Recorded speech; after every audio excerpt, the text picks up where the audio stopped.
तो कहानी की शुरुआत 2072 के समय से होती है। इस समय वर्ल्ड वॉर 3 शुरू हो चुका था, जिससे दुनिया तबाह हो रही थी। तब लोगों को लिब्रिया नाम का ऐसा शहर मिला जहाँ टेट्राग्रामेटन काउंसिल नाम की गवर्नमेंट थी। इस शहर के सभी लोगों को डेली प्रोजियम नाम की दवाई के इंजेक्शन लगाए जाते हैं, जिससे लोगों के सभी इमोशंस खत्म हो जाते थे। दरअसल यहाँ की गवर्नमेंट का मानना था कि लोगों के इमोशंस के कारण ही वॉर होता है, इसलिए उन्होंने चौथे वर्ल्ड वॉर को रोकने के लिए लोगों के इमोशंस को खत्म करने का डिसीजन लिया था। यहाँ तक कि आर्ट, पालतू जानवर और बुक्स पर भी रोक लगा दी थी, क्योंकि इससे लोग सबसे ज्यादा इमोशनल होते थे। जो भी यहाँ के नियमों को तोड़ता था उसे क्रिमिनल माना जाता था और ऐसे क्रिमिनल्स को मौत की सजा दी जाती थी। साथ ही यहाँ की गवर्नमेंट ने क्लेरिक्स नाम का ऐसा ग्रुप बनाया था जिसका काम आर्ट को अपनाने और प्यार करने वाले लोगों को मारने का था। एक दिन क्लेरिक्स ग्रुप को एक ऐसी अंडरग्राउंड जगह के बारे में पता चलता है जहां गवर्नमेंट के खिलाफ लोगों का ग्रुप रहता था। इसलिए जॉन और एरोल नाम के ऑफिसर्स अपनी स्पेशल टीम के साथ उस जगह पर छापा मारते हैं,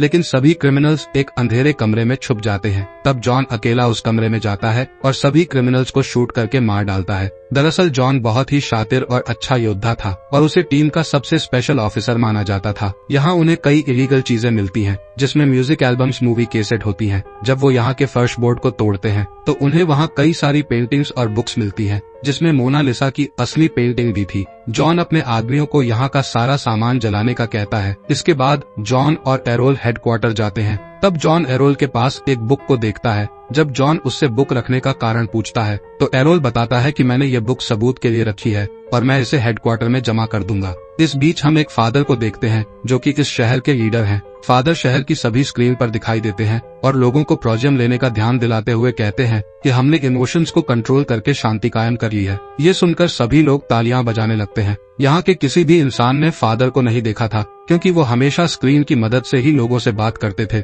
यहाँ जॉन हेडक्वार्टर में अपनी रिपोर्ट देने के लिए वाइस काउंसिल ड्यूपॉन्ट से मिलता है, जो कि जॉन की बहुत तारीफ करता है। ड्यूपॉन्ट जॉन से पूछता है कि आखिर तुम्हें हर इंसान के इमोशनल होने के बारे में कैसे पता चल जाता है, जिस पर जॉन बताता है कि मैंने ये सब अपने दुश्मनों की तरह सोचकर सीखा है। यहाँ ड्यूपॉन्ट जॉन से उसकी फैमिली के बारे में भी पूछता है। तब जॉन कहता है कि कुछ साल पहले मेरी वाइफ इमोशंस को महसूस करने लगी थी, इसलिए उसे अरेस्ट करके जला दिया गया। इसके बाद जॉन रिकॉर्ड देखने जाता है, जहां उसे पता चलता है कि एरोल ने उस बुक को जमा नहीं किया है, जिससे जॉन को एरोल पर शक होता है। इसलिए वो उसे ढूंढने निकल जाता है। तब एरोल उसे एक चर्च में मिलता है, जहां वो उसी बुक को पढ़ रहा था। यहाँ एरोल जॉन से कहता है कि हम लोगों ने उन चीजों को खो दिया है जो हमें असली इंसान बनाती थी, जिस पर जॉन कहता है कि अब कोई युद्ध और हत्या नहीं होंगी। यहाँ जॉन उसे बुक पढ़ने के कारण क्रिमिनल मानता है और उसे मार डालता है। इसके बाद जॉन ब्रांट नाम के क्लेरिक से मिलता है, जिसने एरोल की जगह ले ली थी। कुछ समय बाद जॉन अपने घर जाता है, जहां उसका बेटा रॉबी उसे बताता है कि मैंने एक लड़के को रोते हुए देखा था, क्या मुझे ऑफिसर्स को इस बारे में बताना चाहिए? जिस पर जॉन उससे कहता है कि तुम्हें ऐसा ही करना चाहिए। यहाँ रॉबी और जॉन को देखकर पता चलता है कि उन दोनों में कोई भी इमोशनल कनेक्शन नहीं है। इसी रात जॉन को उस दिन का सपना आता है जब उसकी वाइफ को अरेस्ट किया गया था। दरअसल जब ऑफिसर्स उसकी वाइफ को अरेस्ट करने आए थे, तब जॉन ने 2 ऑफिसर्स को घायल कर दिया था। लेकिन जब ऑफिसर्स ने उसे बताया कि तुम्हारी वाइफ एक क्रिमिनल है, तब जॉन ने उनसे लड़ना बंद कर दिया था। जिसके बाद उसकी वाइफ ने उसे आखिरी बार किस किया और कहा कि तुम मुझे कभी मत भूलना। वही जॉन के दोनों बच्चे दूर से ये सब देख रहे थे। खैर, अगली सुबह जॉन गलती से अपनी प्रोजियम की शीशी को नीचे गिराकर तोड़ देता है। तभी रॉबी वहाँ आता है और कहता है तुम्हें सेंटर से दवाई मिल जाएगी। जब जॉन दवाई लेने के लिए सेंटर में जाता है तो उसे पता चलता है कि टेररिस्ट एक्टिविटी के कारण सेंटर को टेम्पोरेरी बंद कर दिया है। इसी दौरान ब्रांट एक मिशन के लिए जॉन को लेने आता है, इसलिए जॉन उसके साथ चला जाता है और उसे अपनी प्रोजियम दवाई के बारे में कुछ नहीं बताता।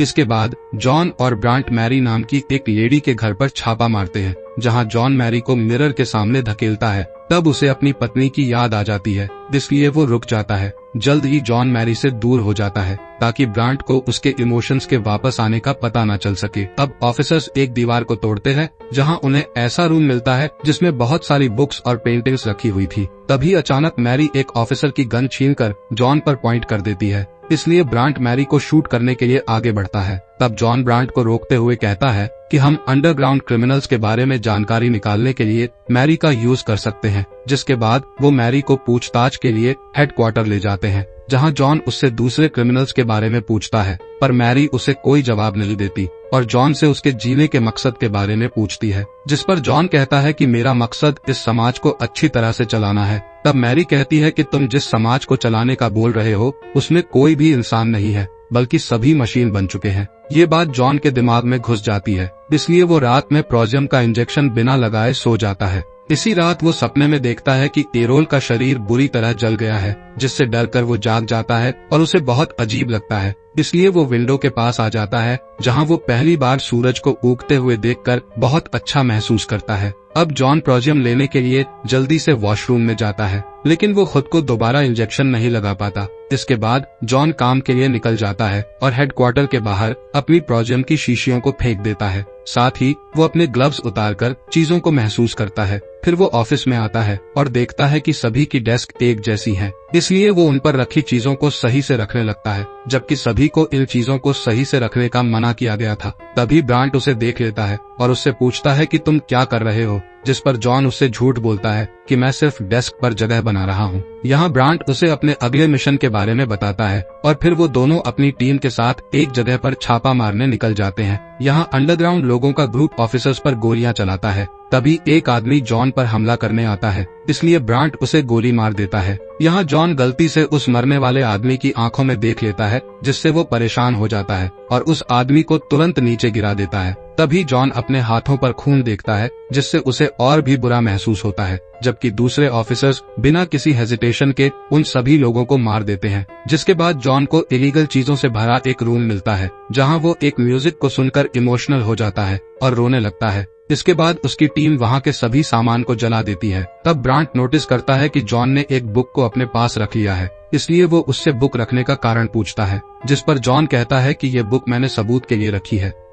इसी दौरान एक ऑफिसर अनाउंस करता है कि हमें यहाँ पपी डॉग मिले हैं। तब ब्रांट सभी कुत्तों को मारने का आदेश देता है, लेकिन जॉन ऐसा करने से मना करता है, जिससे ब्रांट उससे ऐसा न करने का कारण पूछता है, पर जॉन कोई कारण नहीं बता पाता, इसलिए ब्रांट उन्हें शूट करके मरवाने लगता है। तब एक पपी जॉन के पास आता है, जिसे जॉन उठा लेता है। ये देखकर एक ऑफिसर उससे पपी छीनने लगता है, जिस पर जॉन कहता है कि पपी से बीमारियां फैल सकती हैं, इसलिए हमें इस पपी को टेस्ट करने लिए रखना होगा। ये कहकर वो पपी को अपने साथ ले जाता है। कुछ समय बाद जॉन ड्यूपॉन्ट से मिलता है और उससे कहता है कि हमें अंडरग्राउंड हुए लोगों को मारने की बजाय उन्हें गिरफ्तार करके उनसे पूछताछ करनी चाहिए। तब ड्यूपॉन्ट कहता है कि ये फादर का आदेश है, इसलिए हमें सभी बागियों को खत्म करना होगा। इसके बाद जॉन मैरी के बॉक्स को देखने के लिए रिकॉर्ड रूम में जाता है, जहां उसे बॉक्स में एक रिबन मिलता है, जिसे वो अपने पास रख लेता है। इसी शाम जॉन उस पपी को छोड़ने के लिए जाता है, पर वो पपी जॉन से दूर नहीं जाता, इसलिए जॉन उसे अपने पास रखने का फैसला करके उसे कार की डिक्की में रख लेता है।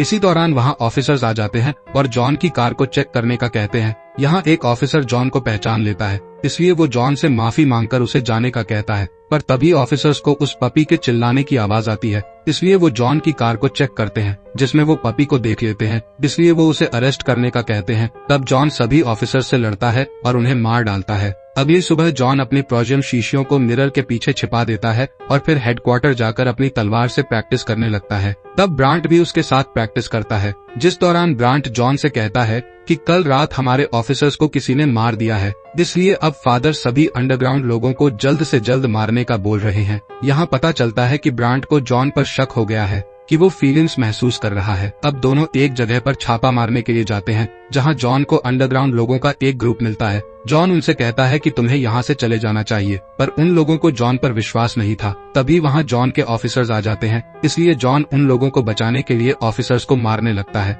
जिससे उन लोगों को जॉन पर भरोसा हो जाता है। इसके बाद वो सभी मासूम लोगों को छिपने का कहकर अपने ऑफिसर्स से लड़ता है। थोड़ी देर बाद जॉन अंडरग्राउंड लोगों को ढूंढता है, तब उसे पता चलता है कि ब्रांट ने उन लोगों को पकड़ लिया है। अब क्योंकि ब्रांट को जॉन पर शक था, इसलिए ब्रांट जॉन को गन देकर उन सभी लोगों को मारने का कहता है, पर जॉन ब्रांट को उसकी गन वापस देते हुए कहता है कि तुम्हारे लिए बेहतर होगा कि तुम अपनी गन अपने पास रखो। इसके बाद ब्रांट अपने ऑफिसर से उन सभी लोगों को मारने का ऑर्डर देता है, जिससे जॉन को बहुत बुरा लगता है। और वो बाहर चला जाता है। कुछ समय बाद जॉन ड्यूपॉन्ट से मिलने जाता है और उससे कहता है कि मैं फादर से मिलना चाहता हूँ, जिस पर ड्यूपॉन्ट उसे सभी अंडरग्राउंड हुए लोगों को मारने का मिशन देता है। इसके बाद हम जॉन को एरोल की बॉडी के पास देखते हैं, जहाँ वो एरोल से माफी मांगता है। यहाँ उसे एरोल के सामान में बहुत सारी तस्वीरें मिलती हैं, जिसमें एक फोटो में एरोल मैरी के साथ था। साथ ही उसे एक नोट मिलता है जिस पर फ्रीडम लिखा हुआ था। अब जॉन मैरी से मिलने जाता है और उससे एरोल के बारे में पूछता है,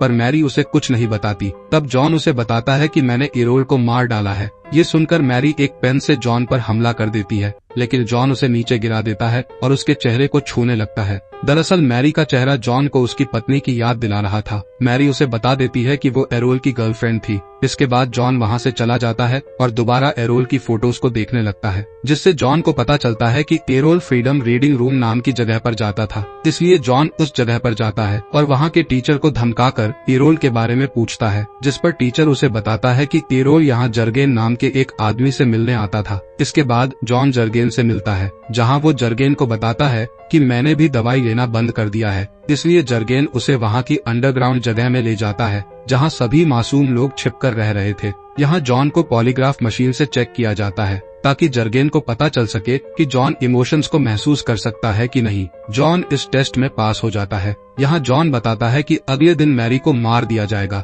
जिस पर जुर्गन कहता है कि अगर तुम्हें सब कुछ अच्छा करना है तो तुम्हें फादर को मारना होगा। इसके बाद जॉन वहाँ से चला जाता है। तब उसे ऑफिसर्स घेर लेते हैं और उसे ड्यूपॉन्ट के पास ले जाते हैं। यहाँ ड्यूपॉन्ट जॉन से कहता है कि मुझे एक ऑफिसर से पता चला है कि तुमने प्रोजियम लेना बंद कर दिया है और तुम अंडरग्राउंड लोगों से मिलते हो, जिस पर जॉन कहता है कि मैं अंडरग्राउंड लोगों से कांटेक्ट करने की कोशिश कर रहा हूँ, ताकि मैं जल्द से जल्द उन्हें मार सकूं। इसके बाद जॉन अपने घर जाता है और अपनी दवाइयों को छिपाकर अपने बच्चों को सोता हुआ देखता है। यहाँ वो अपने बच्चों के सिरिंज बॉक्स को देखता है। तभी रॉबी जाग जाता है और उससे पूछता है कि तुम क्या कर रहे हो। तब जॉन कहता है कि मैं चेक कर रहा था कि तुम अपनी दवाई टाइम से ले रहे हो या नहीं। जिसके बाद रॉबी जॉन को पिता कहकर बुलाता है और वापस सो जाता है। यहाँ जॉन बहुत हैरान होता है, क्योंकि पहली बार रॉबी ने उसे पिता कहकर बुलाया था। अगले दिन जॉन मैरी से मिलता है, जहाँ मैरी को महसूस होता है कि जॉन इंजेक्शन नहीं ले रहा है, इसलिए वो जॉन का हाथ छूती है। जिसके बाद जॉन जर्गेन से मिलता है और उससे कहता है कि फादर को मारना नामुमकिन है, क्योंकि उन्हें देखने की परमिशन किसी को नहीं है। जिस पर जुर्गन कहता है कि तुम अच्छे योद्धा हो, इसलिए तुम्हारे लिए फादर को मारना आसान है। साथ ही वो कहता है कि अगर तुमने फादर को मार दिया तो मैं अपने लोगों के साथ मिलकर प्रोजियम लैब्स को खत्म कर दूंगा, जिससे लोग फिर से फीलिंग्स और इमोशंस को महसूस कर सकेंगे और सब ठीक हो जाएगा। अब जॉन फादर को ढूंढने के लिए मान जाता है। तब जुर्गन उसे वार्न करता है कि वो मैरी को मरते हुए न देखे, क्योंकि इससे जॉन पूरी तरह टूट जाएगा। इसके बाद जॉन हेडक्वार्टर जाता है, जहां मैरी की फांसी की तैयारी चल रही थी। ये देखकर जॉन को बहुत बुरा लगता है और वो अपनी पत्नी का लास्ट वीडियो देखने लगता है, जिसमें जॉन के सामने ही उसकी पत्नी को जला दिया गया था और जॉन को इससे कोई फर्क नहीं पड़ा था। वीडियो देखकर जॉन इमोशनल हो जाता है और मैरी को बचाने के लिए भागता है, पर मैरी को चैम्बर के अंदर डाल दिया गया था। जैसे ही मैरी की मौत होती है, तब जॉन को बहुत दुख होता है और वो बाहर आकर रोने लगता है। उसे रोता देखकर ब्रांट उसे अरेस्ट कर लेता है और उसे बुरी तरह पीटने लगता है। जिसके बाद वो उसे ड्यूपॉन्ट के पास ले जाता है और ड्यूपॉन्ट को बताता है कि जॉन मैरी के साथ मिला हुआ था और इसी ने हमारे ऑफिसर्स को मारा था। तब जॉन बिना डरे ड्यूपॉन्ट से कहता है कि असली गद्दार ब्रांट है, क्योंकि ब्रांट की गन से ही हमारे ऑफिसर्स की जान गई थी। यहाँ ड्यूपॉन्ट जब ब्रांट की गन को चेक करता है तो उसे पता चलता है कि ब्रांट की गन से ही ऑफिसर्स की जान गई है। दरअसल ये सब जॉन का ही प्लान था और उसी ने ब्रांट की गन से ऑफिसर्स को मारा था। अब ब्रांट को अरेस्ट कर लिया जाता है। साथ ही ड्यूपॉन्ट जॉन से उसके घर की तलाशी लेने का कहता है, जिस पर जॉन उससे फादर से मिलने का कहता है। इसके बाद जॉन अपने घर की तलाशी से पहले अपनी प्रोजियम शीशियों को छिपाने के लिए घर जाता है, पर उसे मिरर के पीछे उसकी शीशियां नहीं मिलती हैं। तब रॉबी बताता है कि मैंने पहले ही तुम्हारी शीशियों को छिपा दिया है। साथ ही वो बताता है कि मैंने और मेरी बहन ने माँ के जाने के बाद से ही प्रोजियम इंजेक्शन लेना बंद कर दिए थे। इस बात से जॉन खुश होता है और फिर अंडरग्राउंड लोगों से मिलने निकल जाता है। यहाँ वो जुर्गन को अपना प्लान बताता है कि उन्हें अपने आप को सरेंडर करना होगा। इसके बाद जॉन हेडक्वार्टर में अंडरग्राउंड लोगों के बारे में बताता है। तब ऑफिसर्स उन लोगों को अरेस्ट करके अपने साथ ले जाते हैं। इन लोगों के अरेस्ट होने पर ड्यूपॉन्ट जॉन से खुश हो जाता है और उसे फादर से मिलवाने का कहता है, पर फादर से मिलने के पहले जॉन का पॉलीग्राफ टेस्ट किया जाता है। इसी दौरान वहाँ ब्रांट भी आ जाता है, जिसे देखकर जॉन चौंक जाता है। थोड़ी देर बाद स्क्रीन पर फादर आते हैं और बताते हैं कि ब्रांड की गिरफ्तारी हमारे प्लान का हिस्सा थी। साथ ही वो रिवील करते हैं कि हम सालों से अंडरग्राउंड लोगों को पकड़ने की कोशिश कर रहे थे। तब हमें लगा कि उन्हें पकड़ने के लिए उनके जैसी सोच वाले इंसान की जरूरत है, इसलिए हमने तुम्हारा यूज करके सभी अंडरग्राउंड लोगों को पकड़ लिया है। दरअसल जॉन की दवाई ना लेने के बारे में ड्यूपॉन्ट जानता था, लेकिन फिर भी उसने जॉन को अरेस्ट नहीं करवाया था क्योंकि वो उसकी मदद से अंडरग्राउंड लोगों को पकड़ना चाहता था। तभी स्क्रीन पर फादर की जगह ड्यूपॉन्ट दिखाई देने लगता है, जिससे पता चलता है कि फादर की कई साल पहले मौत हो गई थी और अब उनकी जगह ड्यूपॉन्ट ने ले ली थी और ड्यूपॉन्ट फादर की रिकॉर्डिंग का यूज करके सभी को धोखा दे रहा था। इस बात से जॉन को बहुत गुस्सा आ जाता है और वो अपनी छिपाई हुई गन से सभी को मार डालता है। तब स्क्रीन पर ड्यूपॉन्ट उससे कहता है कि मैं जल्द ही तुम्हारे पास आ रहा हूँ, जिसके बाद जॉन वहाँ के सभी गार्ड्स को मारते हुए ड्यूपॉन्ट को ढूंढने निकल जाता है। कुछ ही देर में वो ड्यूपॉन्ट के पास पहुँच जाता है जहाँ ब्रांड भी मौजूद था। तभी वहाँ ड्यूपॉन्ट के गार्ड्स आ जाते हैं और जॉन पर हमला करने लगते हैं, जिससे जॉन सभी को अपनी तलवार से मार देता है। इसके बाद ब्रांड उससे लड़ने के लिए आगे बढ़ता है। तब जॉन ब्रांड का चेहरा काटकर उसे भी मार डालता है। ये देख ड्यूपॉन्ट अपनी गन से जॉन पर हमला करता है, जिससे बचते हुए जॉन भी उस पर हमला करता है और दोनों के बीच खतरनाक फाइट शुरू हो जाती है। जल्द ही जॉन ड्यूपॉन्ट पर हावी हो जाता है और उसकी गन छीन लेता है। तब ड्यूपॉन्ट उससे अपनी जान की भीख मांगता है और कहता है कि मैं भी इमोशंस को महसूस कर सकता हूँ, लेकिन जॉन उसकी कोई बात नहीं सुनता और उसे गोली मारकर मार देता है। अब जॉन फादर की उन सभी मशीनों को खत्म कर देता है जिनसे वो लोगों को मैसेज दिया करते थे। मूवी के अंत में सभी अंडरग्राउंड लोग अपने आप को आजाद करके सभी प्रोजियम लैब्स को तबाह कर देते हैं। साथ ही वो ड्यूपॉन्ट के गार्ड्स को मारकर इस शहर को पहले जैसा बना देते हैं, जिससे अब सभी लोग मशीनों की तरह नहीं बल्कि इंसानों की तरह जी सकेंगे। इसी के साथ इस मूवी का यहीं पर एंड हो जाता है।